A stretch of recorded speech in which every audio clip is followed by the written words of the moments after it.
अध्याय 1 से लेकर 13 तक। बुक ऑफ साम चैप्टर नंबर 44 वर्स 1 to 13 सबने निकाल लिया।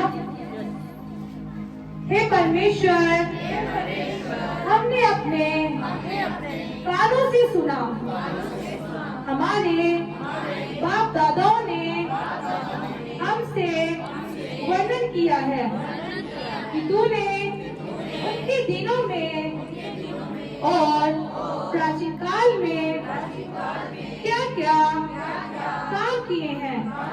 तूने अपने हाथ से जातियों को निकाल दिया और इनको बसाया।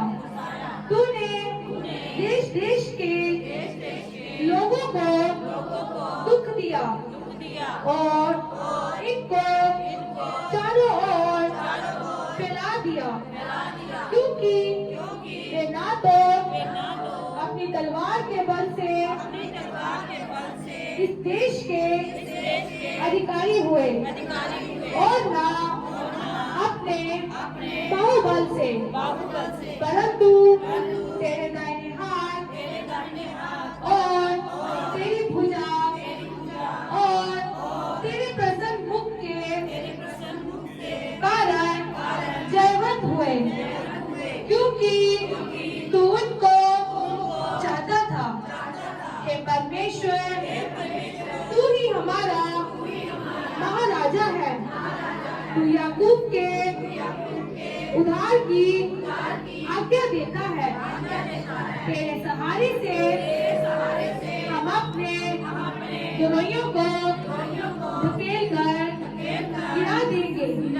तेरे नाम के प्रताप से हम अपने विरोधियों को रोकेंगे, क्योंकि मैं अपने धनुष पर भरोसा ना रखूंगा और ना अपनी तलवार के बल से बचूंगा, परंतु तू ही ने हमको बुराइयों से बचाया है और हमारे पैरों को निराश और लज्जित किया है।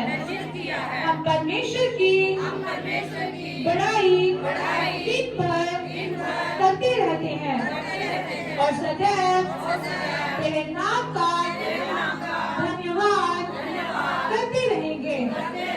तो भी तूने अब हमको प्यार किया और हमारा अनादर किया है और हमारे गलों के साथ आगे नहीं जाता।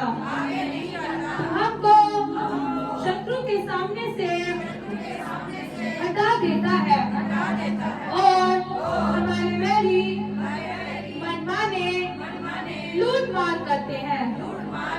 तूने हमें कसाई की भेड़ों के समान कर दिया है और हमको अन्य जातियों में तितर बितर किया है। तू अपनी प्रजा को सेत में बेच डालता है, परंतु उनके मोल से तू धनी नहीं होता। तो हमारे पड़ोसियों में हमारी नामधराई कराता है और हमारे चारों ओर के रहने वाले हमसे हंसी ठट्ठा करते हैं। आमीन।